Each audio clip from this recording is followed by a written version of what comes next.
His first taste of Formula One was alongside one of the greatest there's ever been. It was McLaren, and the other side of the garage was Ayrton Senna. Looking back on it, you think, wow, what a baptism of fire in a way, but at the time you just get in and do it. When he drove, his level of feedback, he was actually going into a lot more detail. And that was where I realised, actually, if you want to be in this sport, then you've got to put in so much more effort. But soon after witnessing Senna's genius, Allan McNish suffered a severe setback on his Formula One journey. Unfortunately, when I was 21, I was ill, and I had a virus that knocked a lot of the momentum out of my career. Just had no energy. My joints were swollen up. I couldn't put pressure onto the pedal to be lifted out of the car in Hockenheim. I think the spotlight and the momentum went in that era. More than a decade later, in 2002, Allan finally made his Formula One breakthrough with Toyota. He was in his early 30s by then, and in reality, his chance had come too late, and it was over after just one season. Now he's back in the F1 paddock with Audi, a team he enjoyed huge success with in sports cars. When they take over Sauber in 2026, can Audi uphold their exceptional racing pedigree in the pinnacle of motorsport? Here on F1 Beyond the Grid, with me, Tom Clarkson, Allan talks about his role in Audi's F1 project and how they'll go racing with Nico Hulkenberg and Gabriel Bortoleto. Allan's input will be truly beneficial to Audi because he's very experienced and has spent a lot of time in the presence of true grace. You'll hear brilliant insight from that first McLaren test alongside Ayrton Senna and the invaluable advice Allan received from 1976 world champion James Hunt. His perspective on why Toyota didn't succeed in Formula One is also very enlightening. Given that there were 13 years between his first F1 test drive and his Grand Prix debut, Allan's dedication and perseverance to reach the top of his sport is a lesson to all young drivers. I hope you enjoy hearing his story. Allan, it's great to have you on the show. How are things? Yeah, very good. Thank you very much. Great to be here. First time on the show. Long time listener, as they say. Well, look, let's start by talking about the Audi F1 project. Can you describe the atmosphere at the moment over in Hinwil and Neuburg and what's the level of excitement there? Anticipation, isn't it? 2026 is just around the corner. It's been a long time since it was announced. If you think back to Spa 22, when the cover was pulled off the liveried show car, and then it was clear that Audi was entering Formula One for the first ever time. And since then, there's been a lot of work going on, predominantly in Neuburg, where all of the previous motorsport programs were running out of to build the power unit, and then latterly as well in Hinwil, and the developments there, which I think everybody's obviously very much focused on today, because you've still got a racing season that continues at the moment, but the big eye is on Melbourne 2026. Now, you're an Audi legend from sports car racing, but describe what your role is now in an F1 context. Do multiple things actually at the moment, because when we started with the Formula One project, then I was involved from the beginning looking at how this could come around, what was the best way to do it, because obviously there's different elements of experiences in there, and that sort of built up through the time in Neuburg back from the beginning of this decade in reality, when it was building towards it. And now more latterly on some of the areas, I look at the key technical partnerships, which is something that's obviously very fundamental to how Formula One teams run.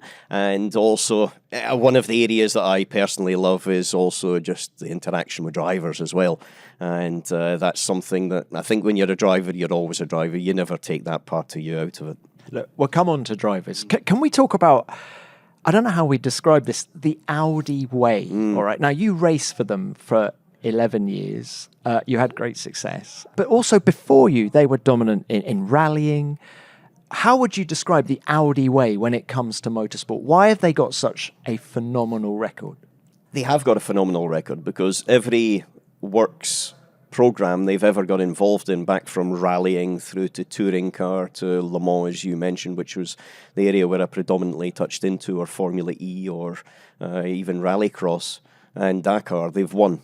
And so from that point of view, it's been a tremendous success. And the trophy cabinet is sensational, no question about it. I think probably one base point is that the whole Audi company, the DNA is technology. You know, Vorsprung durch Technik is just exactly the statement. And so from that perspective, it's looked at as a technological development. And every racing program has to have a relevance as well. It can't just be a marketing activity. It's got to have a technical relevance. And we saw that very much through the different programs. You mentioned Rally in their Quattro, for example, or TFSI direct injection, and now with the change to the regulations in 26. It's always got a relevance there. And I think that's one of the key points, because they look at it with a long-term vision. And so historically, when they've gone into a program, it's been with, I would say, a very clear view over why and where, and with the ultimate goal to win, because there's no point going into a program if you're not going in with a vision to win. And thankfully, myself and a lot of drivers have been on the positive end of that. I think there's one other factor, though, which is very difficult to describe, but we've always had very good people leading projects. So if I think back to my time when I joined, I shook hands with Dr. Ulrich, who was then motorsport boss, and that was in November. I still was in a contract with another OEM at the time, and he was comfortable in waiting on a handshake, not in a written agreement, but on a handshake. And that principle is very old-fashioned, but it's one that I think has stood them very well. And that human development of a team, a personal team, that maybe from the outside has looked like a big German powerhouse, but actually from the inside has had a very strong leadership, but with a velvet glove mentality behind it. Allan, that handshake story says a lot about you, actually, as well, doesn't it? Yeah, or you could also say, didn't have many other options. No, the reality is that, I think generational aspects to it there is that you make a commitment, it's a verbal commitment, you shake a hand, and that's how it is, and you follow it through for the good, the bad, and the ugly of it all. And it's a principle, I would say, more than anything else. Now, the Formula 1 project is still very new. I want you to describe a Le Mans campaign. I want to learn more about Audi's approach to racing, right? So you're going to Le Mans. When do the preparations start? Just give us an idea about the thoroughness of Audi and the extents they go to for the success that you were describing. Well, for Le Mans, it was a very clear point that it was one race per year, and the other races that we did in sports cars were to some extent to fill the gap between Le Mans. And Le Mans was your one, the big one, and everything was centred around about that. Were the other races used as a warm-up to Le Mans? Were you trialling Sebring things 12 out? hours. So if you take the Sebring 12 hours, biggest, most difficult sports car race in America, we would go to do that particular race. Even if we weren't doing the full American Championship, we'd go and do that race as a complete team unit, drivers, engineers, mechanics, a lot. And then once we finished the 12 hours, on the Sunday, all of the fans used to leave the circuit. And then on the Monday morning at 9 o'clock, we'd start another 12 hours. And so then you would test for 12 hours to give 24. Now, the 24 hours as a test wasn't enough, but 24 hours roundabout Sebring was physically for the car, for the dynamics, for the suspension geometry, for the drive shafts, for the drive boots, everything was the same as 30 hours in Le Mans. So for us, that was our first endurance test. Then we go to Paul Ricard and we do 2 other endurance tests where you would run for 30 hours. Non-stop. And if the turbo failed, you came in and you changed the turbo as if it was a live race. You would do safety car periods as if it was a live race. If it rained, you just put the wet tires on and you went as if it was a live race. So the whole team was in this sort of process. By the time you came to Le Mans, you had done 3 or 4 24 hours of Le Mans by the time you got there. But I think when you said, when does it start? When we finished Le Mans, even if we won or lost, didn't matter. The next day was when the process started for the following one. In fact, I'm sure the design guys, Axel Luffler, who was the chief designer, he was already thinking 2 or 3 years ahead. There's no question about it there. And same on the engine department. But from the racing team side, then it was definitely the next day. When you said, what did it look like? The biggest single thing for me, and it's what I loved about Audi and love about Audi, was you won or you lost. If you won, you celebrated for the night, and then the next day you got back to it. If you lost, there was no pointing of fingers or anything else. It was black and white, you lost. Just go home and fix it and get on with it. And so you come back with a very clear attitude. And there's times when there was frustration, there was no question about it. There's a few races where, we came back and we pulled our hair out for a few days. But the reality was there's a very quick reset and got back to the job in hand. How do we improve? And so how different is the F1 program to the sports car program? I mean, you can't test in Formula One now. No, you can't. But since my era of driving, through our Formula E project, for example, we couldn't test there. There was very limited amount of testing. But, you've got simulation and simulators that have came on scene. You've got different dyno systems. So you basically do a lot of preparation in the virtual world now. And then you have got your physical on-track preparation, which is limited. And that's for drivers and team engineers, the whole unit. And so in that respect, it's definitely a little bit of a different world. But the reality is that the technical world's moved on as well. And I think there you will see that from a power unit point of view, you're pretty much there by the time they actually get bolted into the back of the car.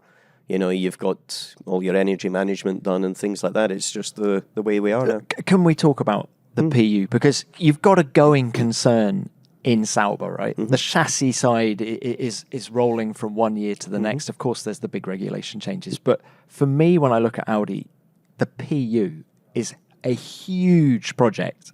Yeah. For all power unit manufacturers. For everybody. But it's like you've had to create a business and get the new regs sorted as well. How far down the road are you now? Can you give us any idea as to what's running on the dyno? Look, at this stage, we're in October. You're going to be running in January. So from that point of view, you know where we are in terms of things moving. You've got to go back when the regulations were finalised. Already, you were tight on time to make 2026.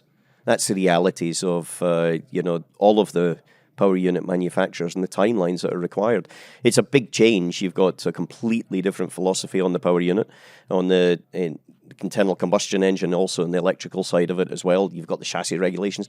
I think it's the biggest change we'll have ever seen. It's exciting in so many ways, but the timelines for it are pretty long. There's no question about it. And now we're at the last moments before, everything gets homologated and gets ready for 26. What's been the process, though? Do you start with a one-cylinder engine on the dyno and then work from there? Yeah, everybody starts with a one-cylinder engine concepts and then build it up from there, and then it'll be, I don't think anybody's different to full internal combustion engine and electrification and then a full PU unit and on the dyno, gearbox, then eventually a full car, and then you see it going testing.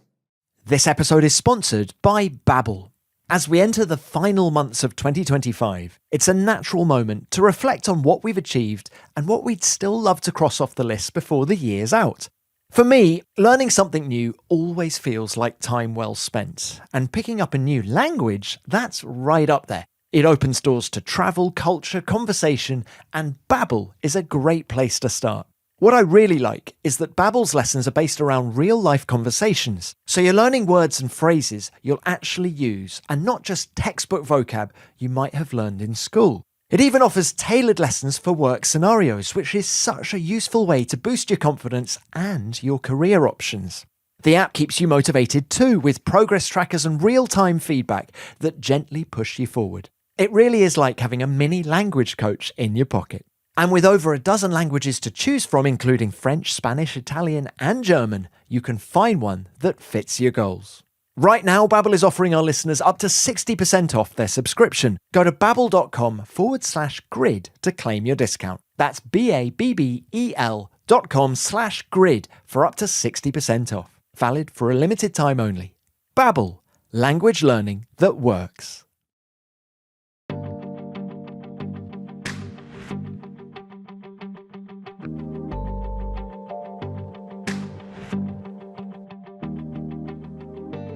Well, you're going to be going testing with Nico Hulkenberg and Gabriel Bortoleto. You were saying earlier that once a driver, always a driver.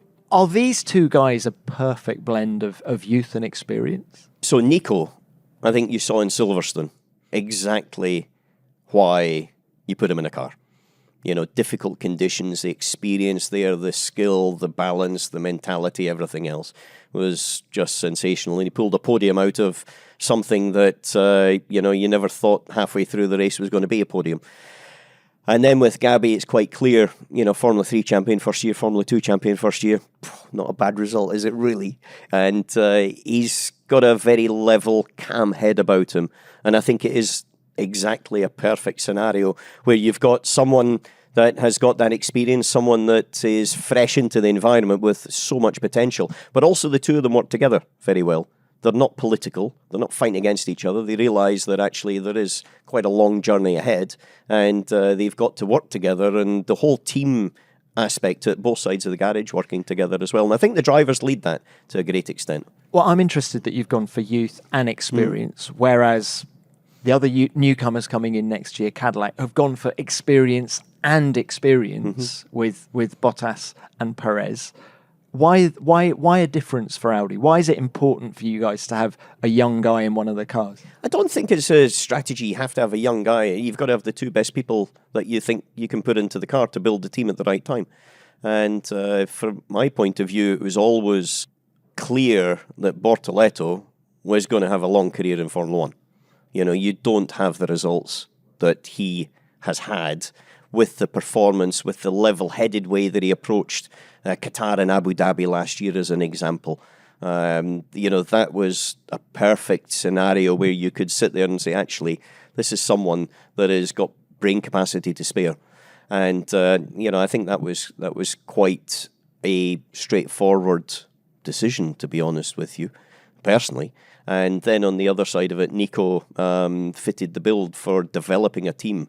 He's got the experience of that. He's got the experience of teams at different stages in the grid as well, from higher up the grid to lower down in the grid. And I think that's a very, very important thing as well. So it wasn't necessarily we have to have one that's here and one that's there. It was a case of who's the best people that we think for going into this. So the Hulk has got 240 odd races under his belt. I think it's more than that. Yeah, but I'm fascinated as to how you assess Bortoleto's progress this year. I remember in Melbourne he came in and was good in qualifying. I think he put it over Hulkenberg in his first race, which was hugely impressive. Then it felt like it got harder work for a while, and then it got better from Austria onwards. How do you explain his trajectory this year? I think the trajectory, if you looked at it, is probably a little bit the trajectory of the car and the team as well.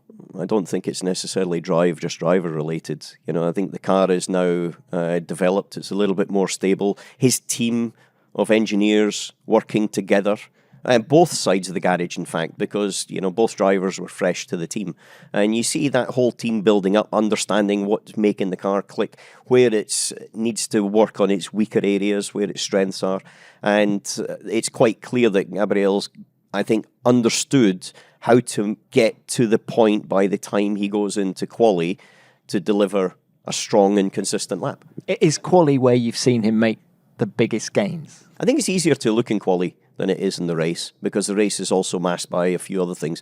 But, he's had a good row of points there coming up. And so in that respect, you've got to say that the quali has allowed the race deliveries. And so I think that, like I said, I think there's two parts to it. One is that he has developed got the experience, but also the car has allowed him to do it a wee bit more than it maybe did at the beginning of the year. I'm fascinated by his qualifying pace, because I've always looked at Hulkenberg actually as more of a Saturday man than a Sunday man. Yeah. Has it surprised you? Yes, I have to be honest with you, yes. But I don't believe Nico has gone to bed fast and woken up slow. Simple fact of life. No, I'm not implying that either. So I think what does this say about Gabby? Yeah. I think Gabby's done a fantastic job. I think Nico has done a fantastic job in other areas, and it's the way that it floats around. I think you've seen it with a couple of other teams as well, where one driver suddenly started to have, I would say, what you would call the upper hand. But in reality, I'm pretty sure by the time we get to the end of the year, it'll be pretty nip and tuck. We had Gabby on the show quite recently, and what did you think? I really enjoyed talking to him. He's interesting, and there's no such thing as a difficult question for him. He will come up with an intelligent answer to most things, and if he doesn't want to talk about it, he'll find a way of sort of circumnavigating any potential pitfalls. I thought it was an enjoyable chat. Do you know what? And one of the things that inspired me about the chat was Senna is clearly a huge inspiration to him. And isn't it great to have a full-time Brazilian back on the grid? And actually talking about Senna, I feel, is a nice segue, Alan, into talking more about your racing career. Because, what was it, 1989, I think, was the first time you tested the McLaren at Estoril? Yeah, 89, just before Macau, because I flew directly to Macau. From Estoril? Well, I didn't. I flew back to Heathrow on a private jet and then got an economy BA to go to Hong Kong. Very different sort of scenarios. You can see the difference between Formula 1 and Formula 3 but even then. Alan, you were the talk of the town. Can we talk about that Which first? town? Yes, exactly. What about that first test in Estoril? Can you just give us your memories? You know, it wasn't a small back of the grid team. You were straight in with the front running team of the day. Yeah, it was McLaren, and the other side of the garage was Ayrton Senna. So, you know, you were 100% in there. And looking back on it, you think, wow, you know, what a baptism of fire in a way. But at the time, you just get in and do it. You don't think about it too much. What I remember was Estoril was the old Estoril circuit configuration. So just honking fast corners at the end of the day. Long, very fast corners. And there was no data. So we're talking about the World Championship dominant team, Honda, power unit, McLaren chassis. First thing is, I jumped in the car, steering wheel was huge. The steering wheel was like it had come off a truck. It was so big. Gear lever had the biggest handle on it that you could ever think of because, you know, you're coming back to an era where you were doing, 35 gear changes a lap and they were getting huge blisters on their hands. So therefore, there was a big gear lever on it and a steering wheel because there was no power steering. It was literally physically lumping this thing around. And so, you know, you just sit in the car and everything is perfect, no question. But it was just a very different environment for the driver. 2 buttons on the steering wheel. One was a drinks button and one was to change. There was a page on a little display and it was to change the display from like one line item to another. And so, you know, very, very limited. And then when you came into the pits, they would print out 2 pieces of paper and hold them up to the light type of thing. It was, you know, you couldn't overlay graphs looking at computers or anything else. It was literally a printout and then trying to check it from visuals between one driver and the other. But what I remember was the first few laps, thinking, this thing's got no grunt. Got no grunt? Zero grunt. I was coming out of the hairpins in Estoril. So you come through the first corner, which is a 4th gear right-hander, down from 6 gears. Down into 4th, 5th gear flat into the next one, then down into 2nd, then up the hill, down 2nd for the next left hairpin, and then onto the back straight bit. And thinking, this has got no grunt. And then on the 2nd lap, I realised I'd gone round the hairpins in 4th gear, not 2nd. And then I hit 2nd and it took off. It literally took off. I was like in a rocket ship going, Jesus. This was the V10, wasn't it? This was the V10. But it was the most tractable engine I think I've ever driven.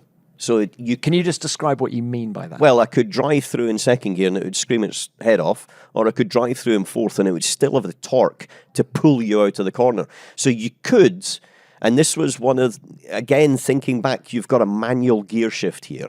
So you don't and cannot be changing gear in the middle of corners like you can now with paddle shift. Because you physically had one hand on the wheel holding on to this bucking Bronco with no power steering and your other hand. So it was just much more difficult. Also going across the gate. So it was quite easy then to snick 3rd gear when you were meaning to go into 5th, for example. And so in that respect, people tended to shift more in a straight line than they would in corners as you do nowadays. And so with regard to that side of it, you were, I would say, more straight turn and go. And when you had the torque, then you could then maybe go in a higher gear and then just focus on keeping the balance of the car correct, as opposed to necessarily having to get it into the right gear to get the power delivery. And that's where I think that V10 was super, super good. While we're talking gears, I read something and I want to know whether it's true. Did you not heel and toe back then? No. Is that so? It is true. So it is true. So what? You just ripped it through the gears without blipping the throttle? Yeah, I wasn't actually. I've got the dog ring, the 2nd gear dog ring from that test because I said to you I went round the hairpin in 4th, and there was no one to tell me I was going round the hairpin in 4th. There wasn't, there was pit to car radio, but they didn't know what the hell was going on because there was no data. But yeah, I've still got the dog ring from it as well, because as a reminder, you need to heel and toe. So after that test, I then, through that winter, learned to heel and toe in a road car. So I'd done Formula Ford, Vauxhall Lotus, and F3. With huge success, I might add. Yeah. Without heel and towing. Without heel and toe. So I used to brake. And what, just lock the rears every and time? Just crash it down through the box. I wondered why I had always a lot of front brake balance. Maybe I know now. But it was a skill set that, I have to be honest with you, wasn't my forte, was heeling and towing. And so I found another way around it. Now, it didn't hamper me too much. It only when I got into very high-powered cars, like Formula 3000 at the time, and also an F1 car, that actually it was a negative. And so then I had to sort of learn how to do it. And as I said, through the winter on the roads of southern Scotland, I was learning to heel and toe. And while we're talking driving style, you've already said you had Ayrton Senna in the next door garage. What did you make of his blipping of the throttle? Did you try it? Yeah, it was a bit of an era thing. You know, it's not needed now because you've got instant response. But at that time... Did you need it with the V10 though? I can see you need it with a turbo. You still needed it because it also kept the car alive. You know, cars had a lot less grip than today. And so you had to make them move around a little bit. And that was his way of doing it. There was a lot of corners as well where you probably, and a lot of drivers would do it without necessarily thinking. Estoril, for example, at the end of the back straight, there was a second gear accelerating faster exit, but you couldn't plant the throttle. So you needed to sort of stab into the throttle at different points to get the car to move and to also pull out of the corner. So I don't think it was just him. I know there's a lot made about it. I don't think it was just him, but he definitely accentuated it. And his style came from the turbo. From basically 88, more than necessarily than normally aspirated in 89 or 90. But it was something that I think he had attuned to make work for him, and others were doing it, but not necessarily in the same sort of scope. And how interested was Ayrton in your testing? Like I said, you just jump in and you go and you do it. You don't think too much about it. But looking back, he was interested in what the feelings were. I remember, though, because then the first test of the V12 was at Silverstone the following year at the pre-Grand Prix test. And I drove, and then Ayrton was very interested in what the V12 was going to be like, because it was clearly coming for the following season for 91. And so, you know, doing the test, super interested in what was going on there. But then when he got into the car, and this was a bit of a mind shift for me, when he drove, he was talking about friction and various different things, and I was thinking, this is bloody quick. But he was actually going into a lot more detail. And that was where I realised, actually, if you want to be in this sport and at the level, then you've got to put in so much more effort and work that's off the circuit, on the circuit, engineering, everything else. And it came from just his level of feedback and his ability to remember a race run and deliver it back on lap 5, this, on lap 7, this happened, that corner here, everywhere else. Again, because there was such limited data. So the driver was downloading the data and repeating it back to the engineers. And what did he mean by friction? Engine friction. So like piston friction? Yeah, just basically the piston going up and down the cylinder. It didn't feel like it was running free. You know, it felt like... He could feel that. Well, I couldn't. He could. No, but I could feel 650 horsepower and going down the straight like hell. But yeah, he could feel it because, he was much more attuned to it than I was. And so, that side of it was an area that you see experience. That was a point of experience. Clearly, the guy was super good, but it was a point of experience as well. Tell us about your journey with McLaren then, from that first test at Estoril. When did Ron Dennis sign you up properly? Before the first test. So it was before the British Grand Prix F3 support race. So I think we signed on the Tuesday prior to the British Grand Prix in 1989. And as a what? As test reserve. And so then I was doing the test at the end of the year, and it was subject to good test, which was the Formula 1 test in Estoril. And then really it kicked off in 1990. And how much mileage were you doing? I was in Suzuka for 3 days every month through predominantly 1991. Doing what? V12. V12 testing. Pounding round Suzuka. So you do 2 days of testing and then race run on the third day. So, the last thing you did was a blooming 52-lap race run. It's like brilliant. Suzuka, one of the hardest circuits at the time as well. But, a lot of running there. There was running in Estoril through the winter. There was a lot in the winter in Estoril, which was the test circuit that pretty much everybody went to. Barcelona wasn't open at this point, we've got to remember. And then as well, other ones dotted around about Europe, but predominantly the same sort of circuit. So the trips to Japan were for Honda? They were all for the V12, yeah. Tell us how different was the engine from one test to the next? What was the rate of development? There was 2 rates of development really at that time. One of them was on fuel, and the other one was on the engine. So the engine was stepping forward. A lot of it was on revs, because you were trying to, V12, you needed to have a higher rev, basically, to get the power out. And so there was a lot of development onto that. Pneumatic valves were coming in, that sort of thing. And the other one was on fuels, because I don't know if you remember, Tom, because you're quite young, but there was quite exotic fuel brews going around at the time. I remember Avgas. I remember walking into one of the garage, don't you? And not the group. I'm not going to say which team, but I remember walking into a garage at that time, and my eyes were watering. Yeah. So there was a lot of development in that, and trying to get the right power fuel that didn't melt the engines, basically. And so it's funny, isn't it, how history repeats itself? Because here we are next year. One of the big changes in 26 is the sustainable fuels. And it is. And, at the end of the day, it's where technology allows you to go. And so, you break down a barrier in one section and it suddenly opens up a new avenue to explore and to develop. Back then, it was a very different type of fuel, I've got to be honest with you.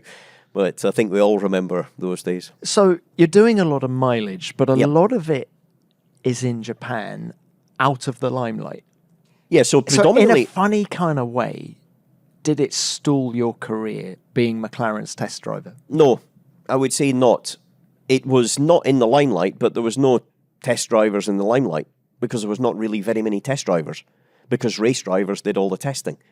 And so in that respect, it wasn't as if, like it was latterly, where you've got development reserve drivers for each team, etc., and it's a profile point. It was gaining experience without question with one of the best teams with some of the best engineering brains of the era around and about. But at the same time, I was racing in Formula 3000, which was, from my point of view, the main point. What I was doing was racing, not testing. And so through 90, 91, 92, I was racing in Formula 3000. And that was the current Formula 2. And so, my point was to deliver on that. And the Formula 1 side of things was maybe a distraction at times, if I'm honest with you, because you were jumping from one thing, and they're very different beasts, one thing on one side of the world back into something over here. But it was something at the time, you get the opportunity, you're not going to say no. You're not going to turn it down, are you? Well, Alan, except Dario Franchitti was on the show earlier this year, and Ron Dennis, same person, offered him, I think, a very lucrative 7-year test contract in which he could still race in IndyCar, and then he would get concalled back to Europe and do tests for 3 days and then go back to do an IndyCar race. And Dario turned that down because I think the word distraction is probably quite a good one. Well, Dario, I've known since I was 13 years old. 14 in and around there, very, very well. So he actually saw, I would say, up close and personal, my whole career. And very much so. He was there, not necessarily on the front line, if you like, but he was there through all of that era. So he knew the pitfalls of it by then. And he also, saw Michael Andretti doing that Concorde back and forward. And, how difficult it was. And on a piece of paper, I think all these things work out. But in practicality, they are sometimes got a few difficulties. So the trips to Japan and the subsequent jet lag, did that affect your performances in F3000? Yes, it did. I have to be honest, it did. So I remember coming back from a Japanese test straight to Le Mans. And over the date line, going Tokyo to Alaska, Paris to Le Mans, straight into the car. And there is no question I was not at my best. Still running second in the race, but I could have been winning the race. So what is the delta? You could never really say, but it wasn't the ideal preparation at every time. I'm not saying that anyone's fault. I've got to put my hand up at different points as well. But again, I come back, though, when that's sitting there on the table, I don't think you turn them down very easily. This show is sponsored by Liquid IV. How are you handling the shift into autumn? After slow summer days and a break from your usual routines, it can take a minute to find your rhythm again. One day you're in full holiday mode, the next your calendar's packed, the pace has picked up, and as those darker nights creep in, your energy starts to dip. If your energy's been flagging lately, Liquid IV's new sugar-free energy multiplier might be exactly what you need to get back into top gear. Powered by Live Hydroscience, this sugar-free hydration booster combines an optimized blend of electrolytes, vitamins and natural caffeine. Just one stick mixed in 16 ounces of water delivers balanced energy that lasts, without the sugar crash or jittery side effects that come with most energy drinks. You'll feel sharper, more focused, and better equipped to take on whatever the day throws at you. Whether you need a little lift before tackling the school run, your daily workout, or just to avoid the dreaded afternoon slump. Don't let the grind drain you. Ditch the glitch with zero sugar and zero crash from Liquid IV. Tear, pour, live more. Go to liquidiv.com and get 20% off your first order with the code GRID at checkout. That's 20% off your first order with the code GRID at liquidiv.com. This episode is sponsored by Car Gurus. Buying a car is a big decision for anyone, but it can sometimes feel like a bit of a guessing game. Is this actually a good price? Should I wait? Am I missing something? When I was looking for our family car, I must have refreshed the same 3 sites 100 times. One was too small, one had no service history, and a couple sold before I'd even finished reading the listing. And I wasted so much time driving around to different dealerships, chasing a decent deal. Next time I'm on the hunt, I'll turn to Car Gurus, because they put all the information you need right at your fingertips, from complete car specs and owner history to price changes and dealer reviews, so you're never left second guessing. You can search, buy and sell all in one place, and with access to hundreds of thousands of cars from top-rated dealers across the UK, it's easy to compare your options and find something that ticks all the right boxes. What I really like is how they break down the deal ratings. Car Gurus is the only site in the UK that shows every listing, from great to overpriced, so you know exactly where you stand from the start. If you're anything like me, having that kind of transparency gives you the confidence to make a choice you'll feel good about. So join the millions who've already found their best deal with Car Gurus. Go to cargurus.co.uk for complete vehicle details without any surprises. That's cargurus.co.uk.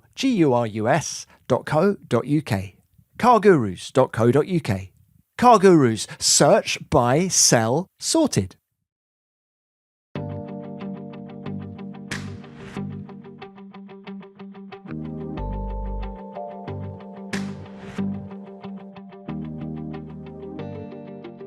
When do you think you were at your peak as a racing driver? In what category? I don't think it's category specific, but I think it is. I feel, because we're going to talk about Toyota in due course when you got your break in Formula 1, but I think that came too late for you. Yeah, definitely, 100%. So when were you at your peak? In the mid-90s? I would say at my peak with pure experience of life and everything else was probably when I was maybe 33, 34, which was because I had seen so much and worked with so many people. You know, I had a very, very wide overview of all areas. But it probably at my peak to jump into Formula 1, when you're talking about that without, you know, other things going on, I would say when I was maybe 21. As young as that? Yeah. And unfortunately, when I was 21, I was ill. And I had a virus, which I went to see Sid Watkins, you remember Prof? I went to see Prof, and he basically said, look, 6 months it'll go, but that's what it is. And I really had a difficult year. And that knocked a lot of the momentum out of my career. And there was a few sort of knocks on the road, but that one really did, I would say, take the momentum out of it. So you're 21, what was that, 1990, 1991? End of 91, beginning of 92. And that was when you were doing this ridiculous amount of travelling. Do you think the virus was brought on by the travel? No, I think the virus was brought on by a mouthful of rice in Thailand, believe it or not. I was ill from that moment afterwards, and I just didn't recover. Had no energy. My joints were swollen up. I couldn't put pressure onto the pedal. I had to be lifted out of the car in Hockenheim after finishing second in 3,000 because my right and left, the ball of my foot was like a big balloon blister, but so sensitive and sore that I couldn't put the pressure on the brake pedal. So, there's a whole load of things going on there, and you just kind of get on and do them because what else are you going to do? We're not talking about the medical treatment and support mechanisms that you have today. We're talking about a very different era there. And so, you just get on and muscle on with it. But I think looking back, the spotlight, because you said coming man, everything else, the spotlight and the momentum went in that era, in that point. Because how long does a driver get in that spotlight where you're the coming guy? And if you don't take advantage of that, you're gone. I think a year. I think that naturally, because, we're goldfish. We swim around, and by the time we get back round to the end of the lap, we're forgotten again. Well, isn't it interesting? Because actually, a guy you raced with a lot in the junior formulas, you were both on the Philip Morris Young Driver program, I suppose we could refer to it as. Mika Hakkinen, I'm talking about. He kind of inherited your position. Yeah, so Mika as the coming guy, right? So in 89, we were both doing Formula 3, and he had a really difficult year. He struggled, and the spotlight went from Mika, because Mika always has been brilliant. Super quick, very, very natural, very quick to get up to speed, and not always completely understanding why he was quick, but it didn't matter because he was always quick. And in F3, he had a really difficult year, had to repeat the season. I went on to Formula 3000, and then he got an option to run in the Lotus, which was back of the grid team, but did a stunning job in it. And once he was in Formula 1, then he accelerated on from there. And he actually inherited your McLaren test role. Did. So basically in 93, he then was testing at McLaren and jumped in and raced. And then in Estoril did the stunning job by out-qualifying Senna. In his first race for the team? In his first race, which is like, my God. But Mika would do that, come in and not think very much about it, because he just did, as opposed to think, he just did it. And so, yes, you're right. But I think you've got a year, roughly, where the spotlight's on you. And then after that, then you need to work pretty hard at it. Can we just talk about two more drivers before we move on to you going to Toyota at McLaren? Alain Prost, you were his test driver as well as Ayrton Senna's test driver. Not 100%. I kind of was, because the first overall I had was actually one of Prost's, believe it or not, and the seat. So when are you the same height? I did that test in Estoril, and it wasn't a time when you then got measured and laser scanned for overalls and things like that. And so it's a case of, Prost overalls there. So I had Prost overall, believe it or not. Well, and then he went to Ferrari. And then he went to Ferrari. Yeah. But were you ever alongside him at a test? No. You weren't? No, I was never alongside him at a test. But without doubt, he had such I would say, an influence of that era. Where I saw Alain was before, when you were saying about the Marlboro World Championship team, the Young Driver Project. We went to various events, and he was at McLaren at the time. Also when he was at Ferrari afterwards, because they were still involved. And so we got to sort of, as a young driver, see them, understand them a little bit, and got to know him. But never actually in the same car. Did you ever have a technical conversation with him? I'm sure it was technical for me. I'm sure it wasn't technical for him.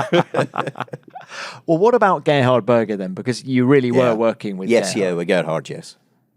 I've always felt that Gerhard hasn't always had the respect he deserves, because he was a bloody good racing driver, but because he was alongside Senna, he didn't always come out smelling of roses. Was he better than his reputation and the 10 Grand Prix wins? Yeah, I think Gerhard was very, very good. It's funny, a picture came up on Instagram from his win at Benetton in Hockenheim. 97. Remember? In 97. Yeah. And it just reminded me, actually, he had a long career where he was winning a lot of the way through it. And I remember the first time really seeing Gerhard and thinking about, Christ, he's quick, I'm going to have to work here, was Stowe, when they reprofiled Silverstone and we were testing there, and Stowe was different to what it is today. You would go in and it was still a bit bumpy going in, but then it tightened and had a kind of fastest chicane on the exit. And coming through there, it was fourth gear, and he chucked it through there.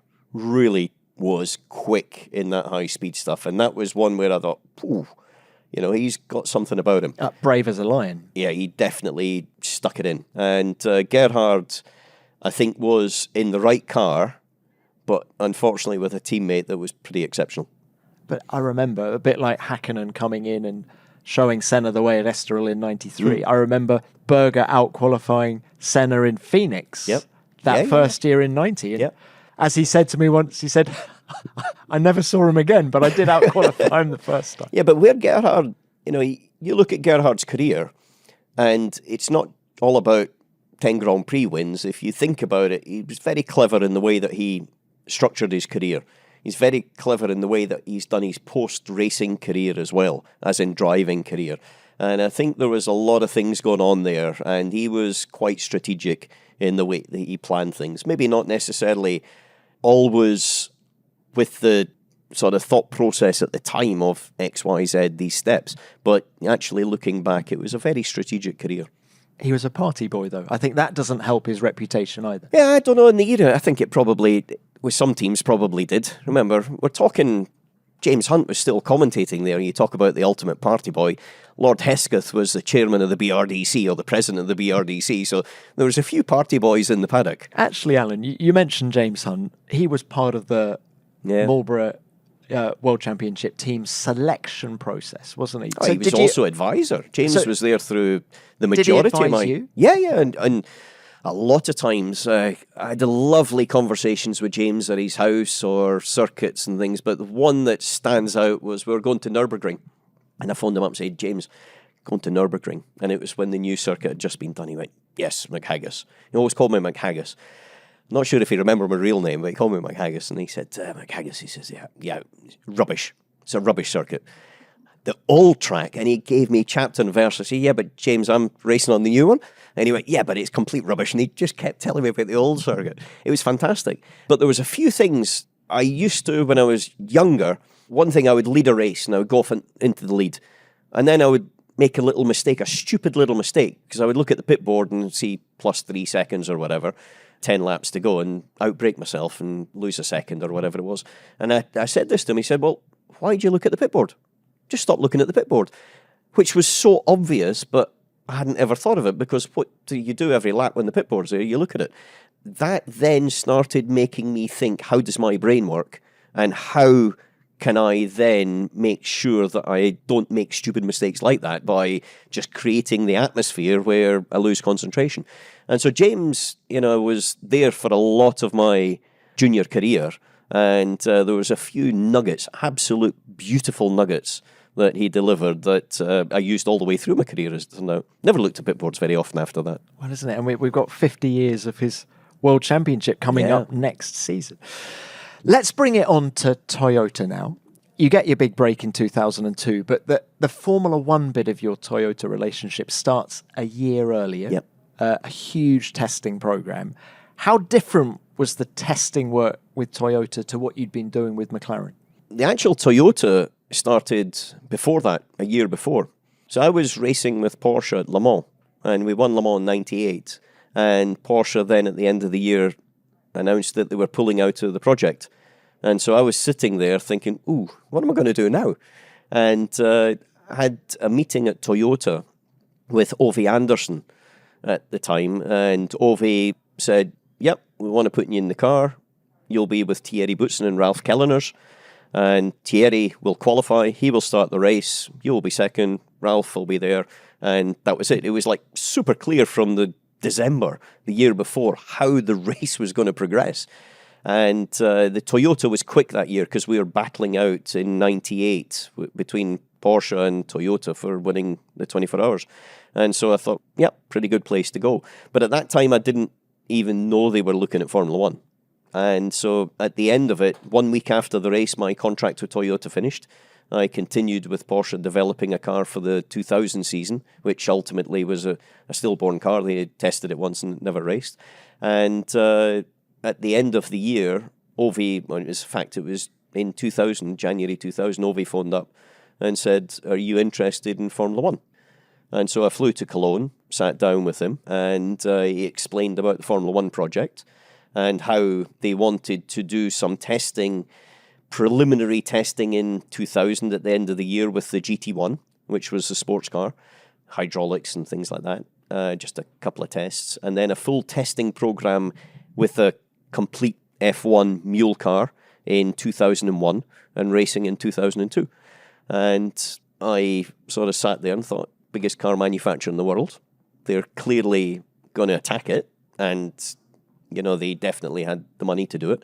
And so that was where I would say the first conversation was in his office. I think it was middle of January in 2000. And then when did you first test the F1 car? The first test of the F1 car was actually of the mule car, was at Paul Ricard after the launch. You remember the launch where they took over Ricard Circuit, and Ricard was reprofiled at that time. And then that was the first test. The great and the good of Formula One were there. I remember Bernie Ecclestone being at the circuit. Yes. It was his track we were borrowing. But I remember Max Mosley being there as well. All the big guns from Formula One at the time were there. And then in 2001, just describe the scale of what was only a test program. You were going all over the world, weren't you? Yeah, we did. We didn't go to all the circuits, but we went to the majority of circuits. There were 16 Grand Prix at the time. We travelled far and wide, we did European races. And at certain ones, like we did a full simulation in Austria, from arriving on the Thursday to where your meetings would be, track walk, Friday FP1, FP2, qualifying exactly at the times as it would go through. And then the race, simulated race as well, with two cars, Mika and I, on it, Mika Salo, that is. So we did that there, but we also went to Malaysia, did 2-3 days of testing, Imola, quite a few Grand Prix circuits, with a complete team. And it was to try and build a team up as much as anything else, and also to get a bit of reliability onto some of the, power units, one part of it, but also hydraulics, gearboxes and that sort of thing. And then we had the first test of the actual race car very, very early, and that was in November of 2001 at Ricard, in a very, very cold 15-day, I think it was, test at Ricard. It was an insane amount of testing, because testing was unlimited, so you just could run as much as you wanted. And we were very prepared by the time we got to the first race for reliability, which was probably the one asset that they had, was that actually that the car was reliable from the beginning of the season. I was going to say, how ready were you? And I remember Salo, that first race of 2002, Mika was dicing with Mark Webber in the Minardi. How ready were we? As a team, not very, in reality. As a wider team, not very. When I say that, being able to race a car, develop that car, again, because you could develop it through the season in any way whatsoever, and also then prepare and design a new car for the following season. That was where I think the team struggled quite a bit, was taking that, 3 parallel workloads on. As a group as well, there was a lot of inexperience in it. On my side of the garage, we had no one that really had experience on the engineering side, or myself, of racing in an F1 car. And on Mika's side, there was Mika and Humphrey Corbett, you remember? Of course. Humphrey and Humph. And, so therefore I would say across the board there was a lot of inexperience there and learning, but actually a team that stuck together pretty well and learned. And I think, if I look back now, they were a fantastic university for a lot of very good people that went on to other things in motorsport. Just unfortunately for Toyota, it didn't work out for them, in terms of the success that they had hoped for, certainly the first year. Why didn't it work for Toyota? They had the money, they had the facilities.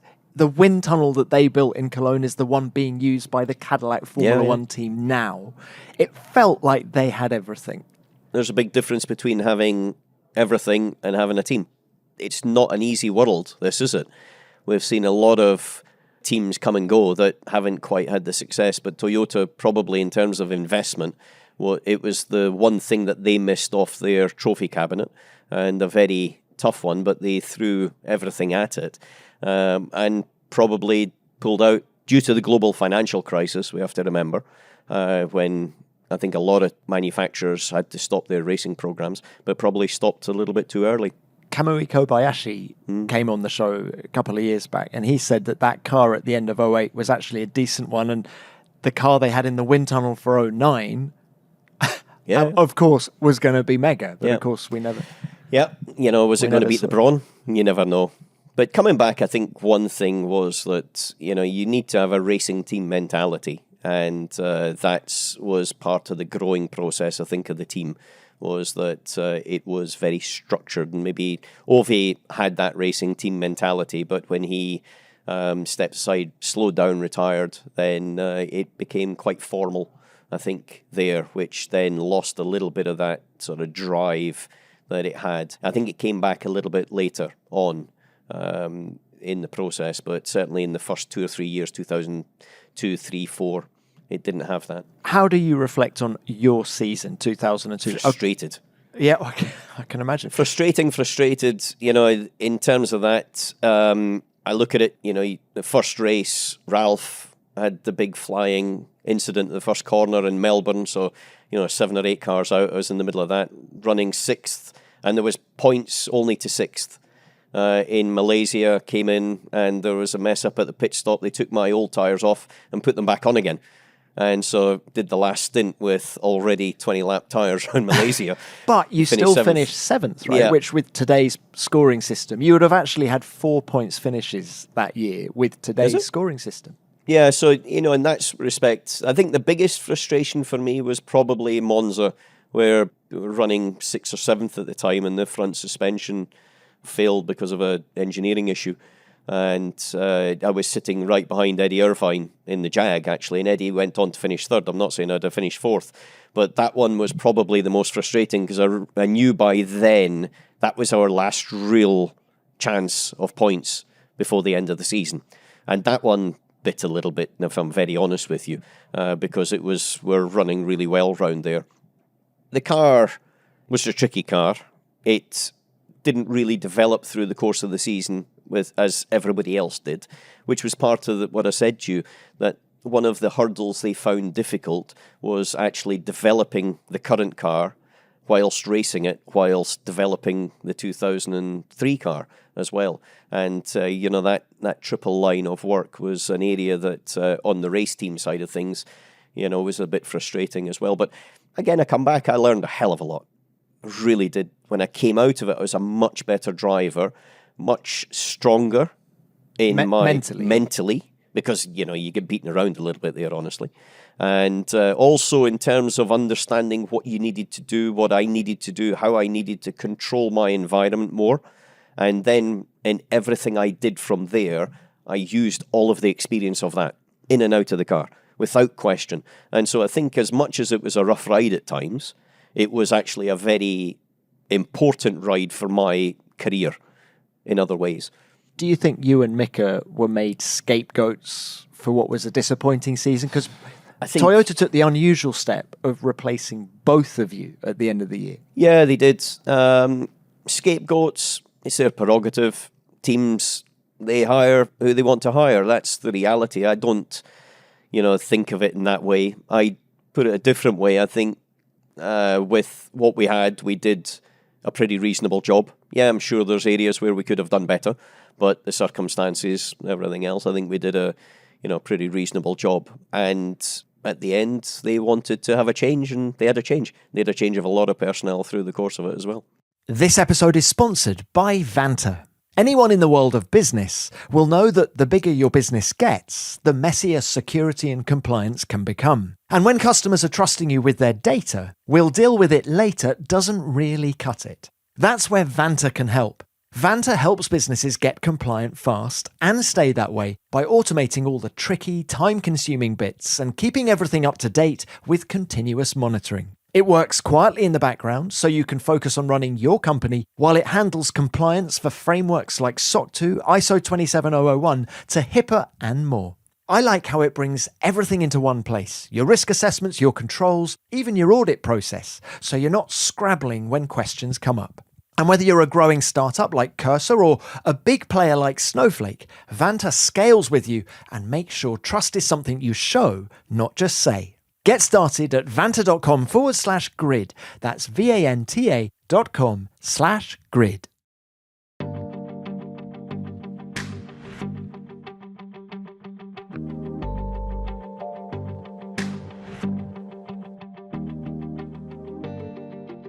You came back to Formula One the following year with Renault as their, what do we call it? Were you the third driver, the reserve driver? Or well, both? it was a different time because that was the first time when you had a third car running on Fridays.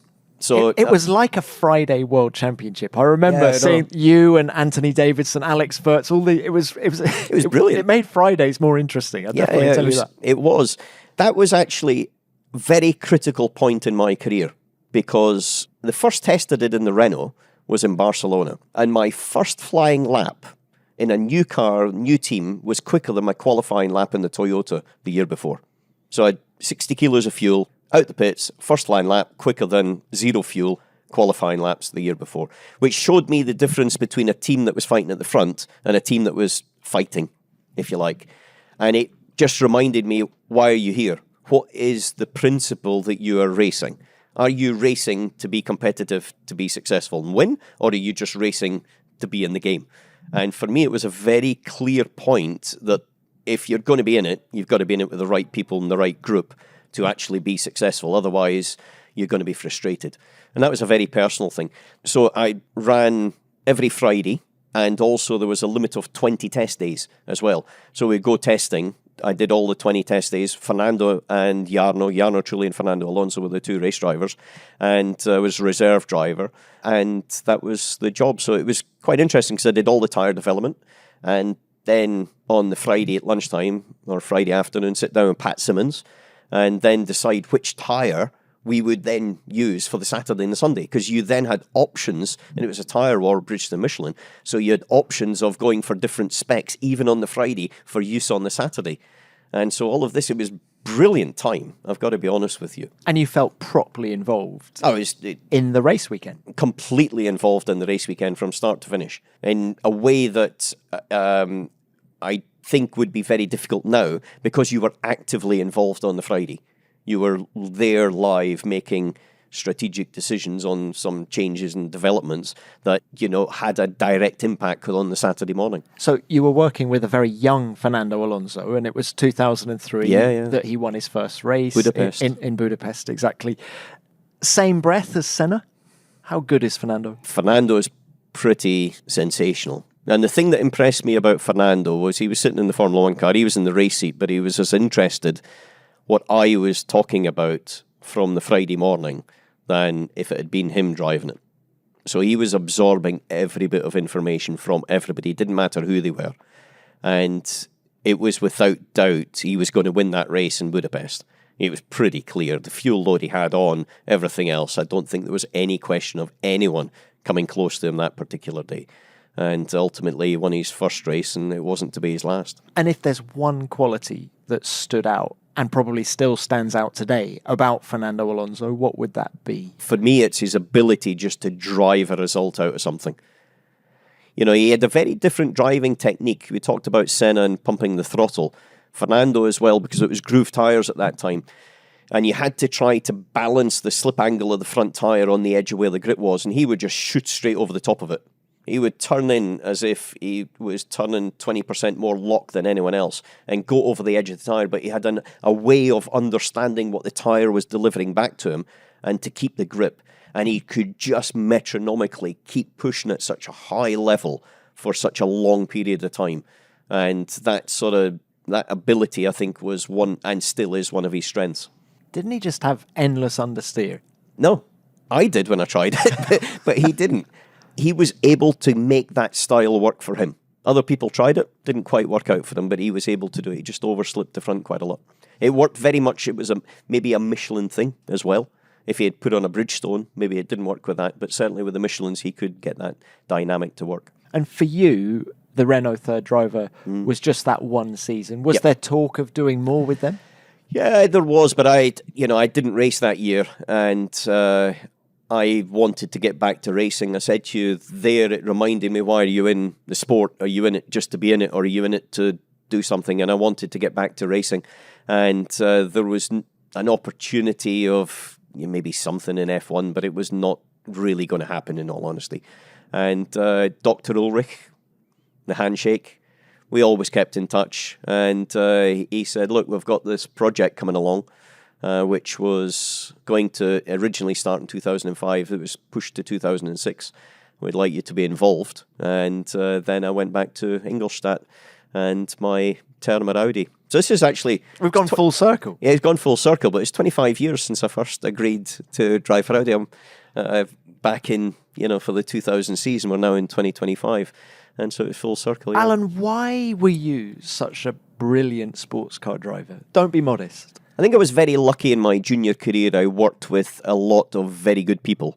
When I talk about, you mentioned Ayrton Senna there, or Gerhard Berger, or Michael Schumacher at Benetton in 93, or Fernando and Jarno at Renault later on.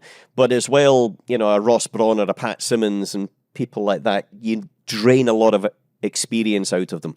So I understood you had to really push to deliver. The second part was I was at an era of change in sports car racing where you weren't necessarily conserving gearboxes. We talked about healing and towing. Thankfully, those days were gone out of sports car racing, or I think I would have got to hour 1 of Le Mans as opposed to hour 24. But the cars were much more reliable and you could push them hard for a long period of time. But the other thing was, I think I was good at overtaking. And that comes back to when I started karting. You would have like a lottery of grids for your heats. And so you'd have one heat at the front, one in the middle, one at the back. And the accumulation result of the 3 would give you your grid for the final. So it wasn't a timed qualifying. It was actually a qualifying through race results. And if you weren't very good at overtaking, your race at the back, you would just be nowhere. So you learn to overtake, and I was pretty good at that. And in sports car racing, you've got to do a lot more overtaking than any other category. And so it was one that fitted for me at the right time of experience, at the right time of, I would say, the technical development. And it fitted for my skill set of being able to sort of see through traffic. Allan, this reminds me of 2011. It was the first time I went to Le Mans. Oh, yeah. And I was actually very nervous for a while because you were taken out by a backmark whilst overtaking. I wouldn't say taken out by a backmarker in all transparency. It was quite early on in the race and coming through Dunlop chicane down through the S's. And I'd actually just taken the lead of the race. My teammate had ran wide at Dunlop and I'd slipped past him and I was giving him a gap on the left-hand side. As I then looped into the right-hander of the S's, there was a Ferrari came in and touched, and I had never seen the Ferrari at all. The Ferrari was completely invisible to me until, to be honest with you, until I was in the hospital and I'd asked our team doctor what had happened. Because I knew I'd touched something, but I didn't know, and gone off backwards into the barrier, big barrel roll, all the other bits and pieces, bumped my head. And so I can't necessarily attribute it to being taken out. I think 2 cars didn't see each other, and 2 cars don't go into one very often. But it was a big reminder that anything at Le Mans is quick. And that year we had our other sister car with Mike Rockenfeller, had a huge monster shunt as well in the middle of the night with a Ferrari in a very similar circumstance at the back of the circuit. But thankfully the third car won. Now, let's fast forward to 2013. Yeah. You do a Nico Rosberg. You win the World Championship and then call time on your career. Why such an abrupt ending? I realised I wasn't getting any younger. I realised that age was always going to slow me down. I never wanted to be the weak link in a chain, and I was enjoying it less and less. So all of the things sort of combined. I remember we raced in Spa as a pre-Le Mans race, and we were leading pole position, technical issue with the floor of the car, and just with the post-race briefing, I thought, wow, I'm pushing water uphill a little bit here. Yeah, but don't we all have days like that at work? We do. But then won Le Mans, won in Austin, which then set us up to win the World Championship. And on the drive back to Houston, I was actually with a journalist on a media drive, and I was sitting in this RS5 going to a little German town that's quite near Austin for a lunch, and then driving down to Houston. And I suddenly thought, no, end of the year, that's it. It was just there and then, the whole thing accumulated in my head that was going to be it. Didn't tell anybody. Won the championship in China. Flew home. Actually flew to Paris. We made the film for the FIA, which was for the Grand Gala. And then I flew home, told my wife, Kelly, that was it. She sort of looked at me and said, "Are you sure?" And I said, "Yep." She said, "You're not going to be staying at home, are you?"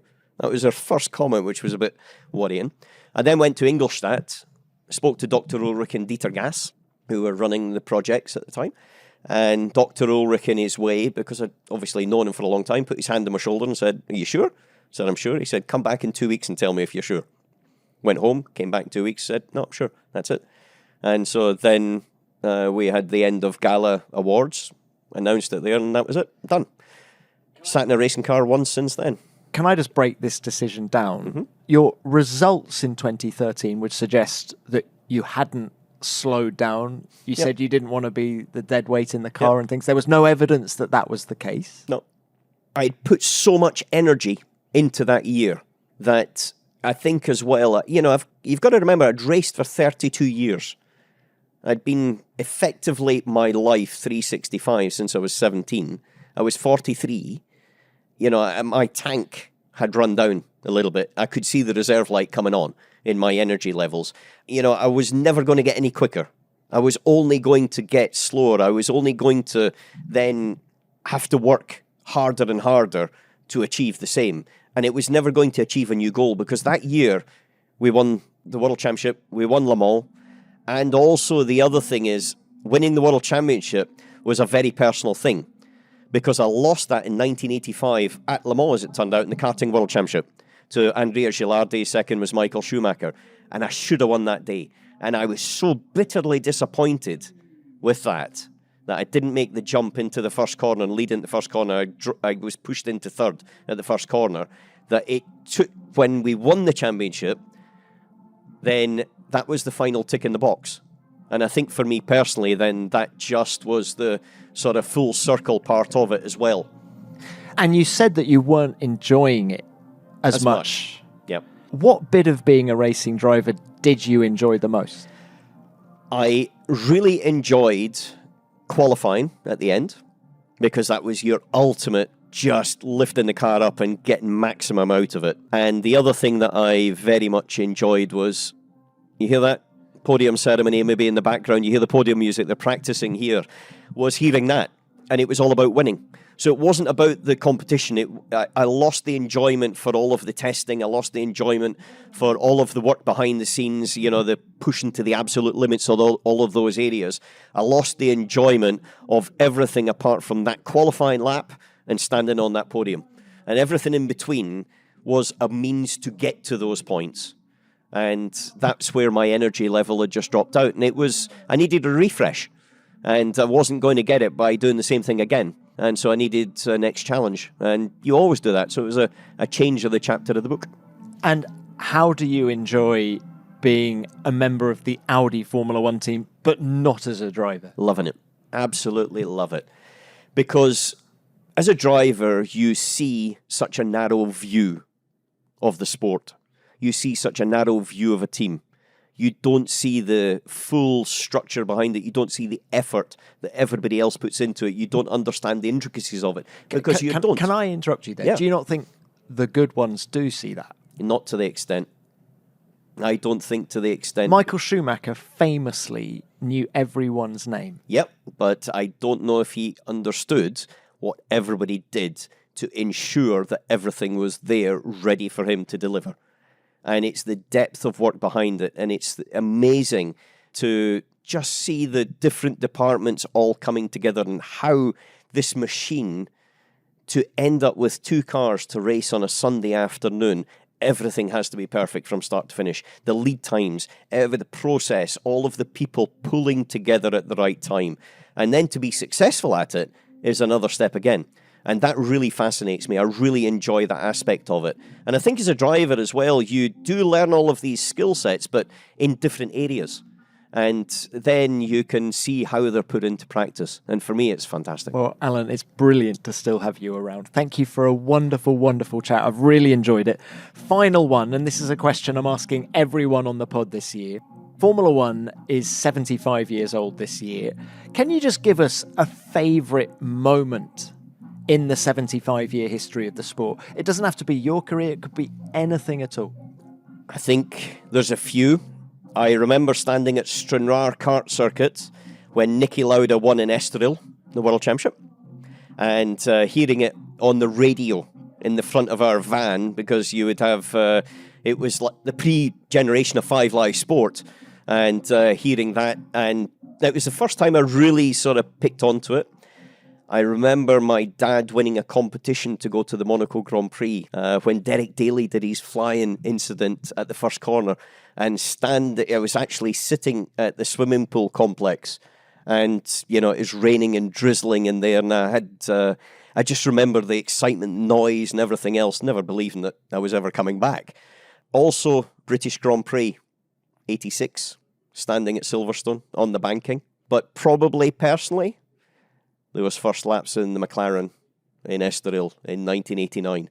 And the memory of it is held in the pictures my father took, which was all of the grandstand, because he never got the car in the shot because it was always going through. And so I've got 0 pictures of it, but I've got beautiful memories of it. You were too quick for the old man. Allan, thank you very much for your time. Thank you.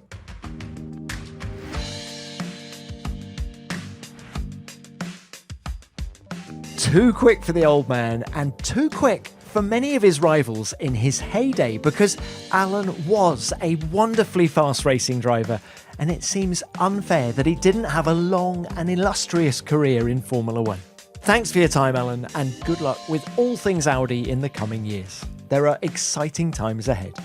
Well, that's pretty much it for this episode. Thank you very much for listening. Don't forget to check out F1's other official podcasts this week. F1 Nation's preview of the United States Grand Prix is out now. I'm joined by F1 TV commentator Jolyon Palmer and former Ferrari race engineer Rob Smedley to discuss whether the rules of engagement between Oscar Piastri and Lando Norris will change now McLaren have secured the Constructors' Championship. And the latest episode of F1 Explains is all about marshals and how they keep the drivers safe. Just search for F1 Nation and F1 Explains on your podcast app. I'll be back next week with another great guest from the world of Formula One. F1 Beyond the Grid is produced by Formula One and Audio Boom Studios. Until next time, keep it flat out.